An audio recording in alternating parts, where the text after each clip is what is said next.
لیں گے تو پوری دنیا ہے اس کے آگے، سمجھ رہے ہیں، پوری دنیا ہے۔ تو انسان نے آج تک کبھی یہ ڈیٹیل نہیں معلوم کیا کہ اس زمین کو، اس سرزمین کو یا اس آسمان کو بنانے والا کون ہے۔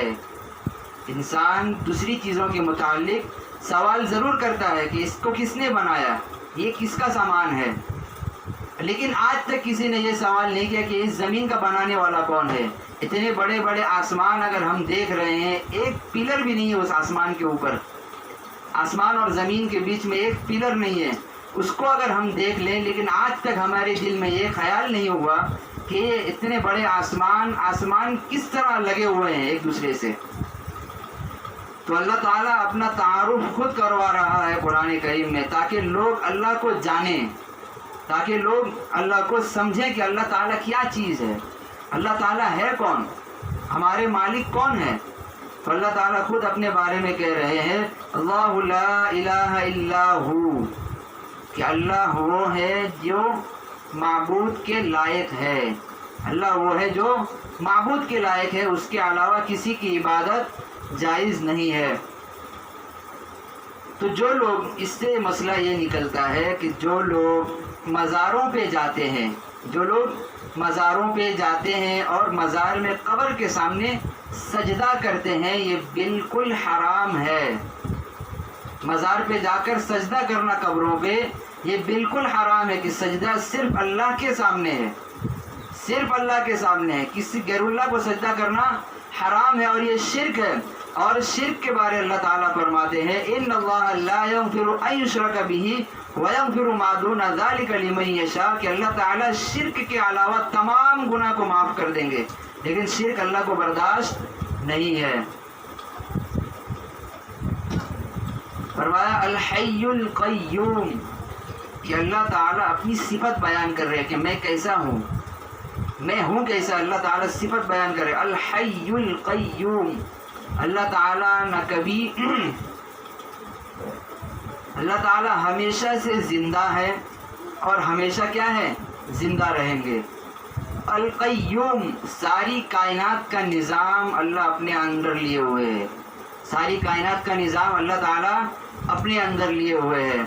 اگر کسی کنٹری میں دیکھنا ہو کہ اس نظام کو کون چلا رہا ہے، دنیا کے نظام کو دیکھنا ہو، یعنی ایسا سمجھ لیں کہ بجلی کا نظام کون چلا رہا ہے، CSC والے چلا رہے ہیں، یا پانی کا نظام کون چلا رہا ہے، نل وغیرہ پلمبر والے کر رہے ہیں، گاڑی کا نظام میکینک خود کر رہا ہے، ٹرین کا نظام ٹرین منتری اپنا خود کیا ایک نظام چلا رہا ہے، بلڈنگ کون بنا رہا ہے، بلڈر کیا کر رہے ہیں، بلڈنگ بناتے جا رہے ہیں، اسکول کون کھول رہا ہے، پرنسپل کیا کر رہے ہیں، اسکولوں کو کھول رہے ہیں، وہ ایک نظام چل رہا ہے۔ یہ چھوٹا چھوٹا ایک نظام، سمجھ ایک چھوٹا چھوٹا نظام چل رہا ہے، لیکن اگر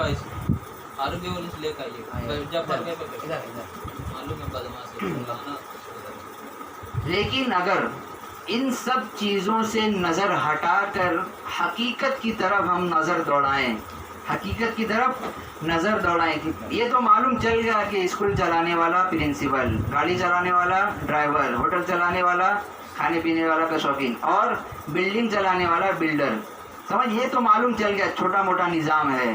اور اسی طرح سمجھ لیے ویسٹ بنگال کے اندر CM کون ہے وہ بھی آپ کو معلوم ہے، پورے ہندوستان کے اندر وزیر اعلیٰ کون ہے یہ بھی آپ کو معلوم ہے، پاکستان کے اندر وزیر اعلیٰ کون ہے یہ معلوم ہے، سعودی عرب میں وزیر اعلیٰ کون ہے یہ آپ کو معلوم ہے۔ ہر کنٹری کے اندر ایک ایک سربراہ موجود ہوتا ہے تاکہ اس کے اندر سارے نظامات چلتے رہیں۔ اگر وہ سربراہ نہیں ہوگا تو یہی ہوگا کہ نظام درہم برہم ہو جائے گا، بالکل درہم برہم نظام ہو جائے گا۔ تو یہ سب تو چیز ہم جانتے ہیں کہ اس کنٹری کا اس کنٹری کا، لیکن ہم نے کبھی یہ غور نہیں کیا کہ دنیا کا مالک کون ہے، دنیا کا نظام کون چلا رہا ہے، دنیا کا نظام کون چلا رہا ہے۔ یہ گاڑی جو بن رہی ہے، گاڑی کیا خود بخود چل رہی ہے کہ چلانے والا موجود ہے؟ ایسا تو کبھی نہیں ہوا کہ گاڑی کے اندر ڈرائیور موجود نہ ہو اور گاڑی چل رہی ہو، خوب بریک بھی خود لگ رہا ہو اپنے آپ، ایسا کبھی نہیں ہوا۔ بنا نل کھولے پانی آتا نہیں ہے، بات سمجھ رہے ہیں؟ اسی طرح اللہ تعالیٰ اپنے متعلق بیان کر رہے ہیں کہ میں ایسا ہوں کہ میں ہمیشہ سے زندہ ہوں اور ہمیشہ زندہ رہوں گا. الحی القیوم، ساری کائنات کا نظام میرے اندر ہے، یہ سی ایم اور پی ایم سے کچھ ہوتا نہیں ہے. سمجھ رہے؟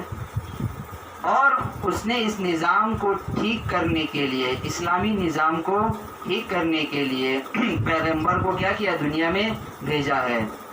سمجھ لیجئے ہندوستان کا وزیر اعلیٰ یا پی ایم وہ ہر جگہ موجود نہیں ہوتے ہیں. انہوں نے اپنے کارندے کو کیا کیا ہے؟ لگایا ہوا ہے. بنگال کے اندر کوئی اور، یو پی میں کوئی اور، مہاراشٹر میں کوئی اور، ہمارے بہار میں کوئی اور. تو پی ایم ہر جگہ تھوڑی جا سکتا ہے، وہ عاجز ہے بالکل. پی ایم ہر جگہ جا کر لوگوں کی مصیبتوں کو صحیح نہیں کر سکتا. تو اس نے اپنے کارندے لگائے ہوئے ہیں کہ بنگال کے اندر پانی کا کوئی پرابلم ہو تو اس کے لیے کوئی الگ انتظام ہے. بجلی کا پرابلم ہو تو سی ایس سی والوں کا کیا کیا انتخاب کیا گیا ہے. گاڑی کا کوئی پرابلم ہو تو بنگال میں میکینک ہے، آپ اس سے فون کر کے رابطہ کریں. اگر یہاں پر پانی کا سسٹم خراب ہو جائے تو ہم ڈائریکٹ وزیر اعلیٰ کو فون نہیں کریں گے، کیونکہ معلوم ہے وہ آنے والے نہیں ہیں. وزیر اعلیٰ کو فون کرے گا پی ایم صاحب کو، ہمارا پانی نل میں پانی نہیں رہا، لہٰذا آپ تشریف لائیے، ہمارے نل کو چالو کر کے جائیے. پہلی بات تو فون نہیں لگے گا، آپ کا فون نہیں لگے گا. تو اس میں کیا کرنا ہوگا؟ تو پی ایم صاحب نے جو کارندے کو مقرر کیا ہے اس سے آپ کو کانٹیکٹ کرنا ہوگا. جب آپ اس سے کانٹیکٹ کر لیں گے تو اپنی منزل مقصود پہ پہنچ جائیں گے. تو اسی طرح اللہ تبارک و تعالیٰ نے اپنے کارندوں کو دنیا میں بھیجا ہے تاکہ اسلامی سسٹم خراب نہ ہو. اسلامی سسٹم کیا نہ ہو؟ خراب نہ ہو. اگر خراب ہو جائے تو اس سے کانٹیکٹ کر کر اپنا کیا کرے؟ کام نکال لیا جائے. اور وہ اسلامی سسٹم کون چلا رہا ہے؟ براہ راست اللہ تبارک و تعالیٰ انسانوں سے خطاب نہیں کرتے ہیں، اور انہی انسان میں سے اللہ تعالیٰ کسی ایک کو منتخب کر لیتے ہیں جس کو نبی بنا لیتے ہیں. انہی انسان میں سے اللہ تعالیٰ نبی بنا لیتے ہیں تاکہ اللہ تعالیٰ اور نبی کے درمیان ہم کلامی ہو اور نبی لوگوں کے درمیان اس بات کو پھیلاتے چلے جائیں. تو اللہ تعالیٰ نے اتنے انبیاء اسی لیے بھیجے ہیں تاکہ اسلامی سسٹم خراب نہ ہو. آگے فرمایا اللہ تعالیٰ اپنی صفت بیان کر رہے ہیں، لا تأخذہ سنۃ ولا نوم، کہ اللہ کو نہ کبھی اونگ آتی ہے نہ کبھی اللہ کو نیند آتی ہے. سمجھ رہے؟ نہ کبھی اللہ کو اونگ آتی ہے. اونگ یعنی اونگنا بیٹھے بیٹھے، اور نیند یعنی جب رات میں سو جاتے ہیں اسے کہتے ہیں نیند. تو انسان کیا ہوتا ہے؟ انسان کبھی تنہائی میں ایک جگہ خاموش بیٹھا ہو بالکل، تو اس کو پتہ بھی نہیں چلتا وہ کب سو گیا. بستر میں کھا پی کے انسان لیٹتا، پتہ بھی نہیں چلتا کب آنکھ لگ گئی. یا کہیں بیٹھے بیٹھے کچھ سن رہا ہو تو کبھی جھوکا لگ جاتا ہے. تو اللہ تعالیٰ کے اندر یہ صفت نہیں ہے، نہ کبھی اونگ آتی ہے نہ کبھی نیند آتی ہے اللہ تعالیٰ کو. فرمایا کہ لہو ما فی السماوات و ما فی الارض، کہ زمین میں اور آسمان میں جو کچھ ہے، جتنے نظام چل رہے ہیں، یہ سارے اللہ تعالیٰ کے اندر ہے. فرمایا من ذا الذی یشفع عندہ الا باذنہ، کون ایسا آدمی ہے جو اللہ کے نزدیک کسی اور کی سفارش کرے اللہ کی اجازت کے بغیر؟ اللہ کی اجازت کے بغیر قیامت میں کوئی کسی کی سفارش نہیں کر سکتا. سفارش کرنے کا حق اللہ تعالیٰ جس کو دیں گے وہی سفارش کر سکتا ہے. حافظ قرآن کے متعلق آتا ہے کہ ایک حافظ قرآن جس کی طرف اشارہ کرے گا اور اس آدمی کے اوپر جہنم واجب بھی ہو گیا ہوگا، لیکن حافظ قرآن کے اشارہ کرنے کی وجہ سے اللہ تعالیٰ اس کو جہنم سے نکال لیں گے. کیوں نکال لیں گے؟ جہنم تو اس کے اوپر واجب ہے اور وہ جہنم میں بھی ہوگا.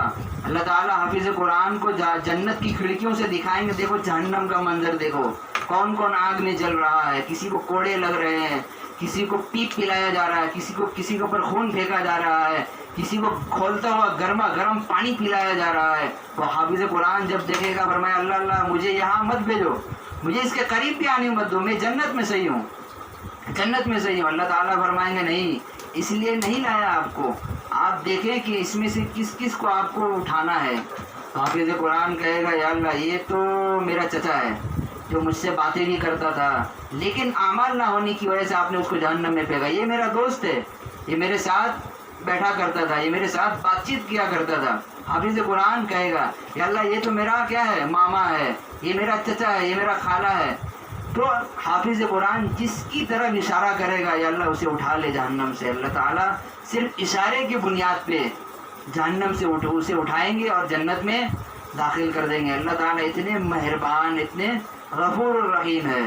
آپ دنیا کی تاریخ میں نظر ڈالیں، اگر آپ ابھی جیل چلے جائیں کسی کو چھڑانے کے لیے تو آپ صرف سفارش کر کے دیکھیں، بہت پاپڑ بیلنے پڑتا ہے، بیل کراؤ، یہ کراؤ، پھلانا کراؤ، دھمکڑا، تو ہوتا ہے کہ نہیں، بہت پریشانی ہے. وکیل کو پیسہ کھلاؤ، گھر میں کھانے کے پیسے نہیں، وکیل کو کھلاؤ فالتو میں، ہوتا ہے کہ نہیں، بہت پاپڑ بیلنے پڑتے ہیں. لیکن قیامت میں ایسا نہیں ہوگا، کیونکہ اللہ کا محبوب ہے وہ، ایک حافظ قرآن اللہ کا انتخاب کیا ہوا بندہ ہے. اللہ تعالیٰ اس کو اشارہ کا حق دیں گے، جس کی طرف اشارہ ہوگا اللہ تعالیٰ اس کو اٹھا کے جنت میں ڈال دیں گے. تو اس کے لیے کرنا یہ ہوگا کہ حافظ قرآن سے کیا ہو، محبت ہو، تبھی وہ اشارہ کرے گا. ہر آدمی کی طرف اشارہ نہیں کرے گا. اگر آپ چاہتے ہیں کہ ہماری طرف بھی اشارہ ہو، اللہ سب سے پہلی بات تو یہ ہے کہ اللہ تعالیٰ سب کو جنت میں جگہ نصیب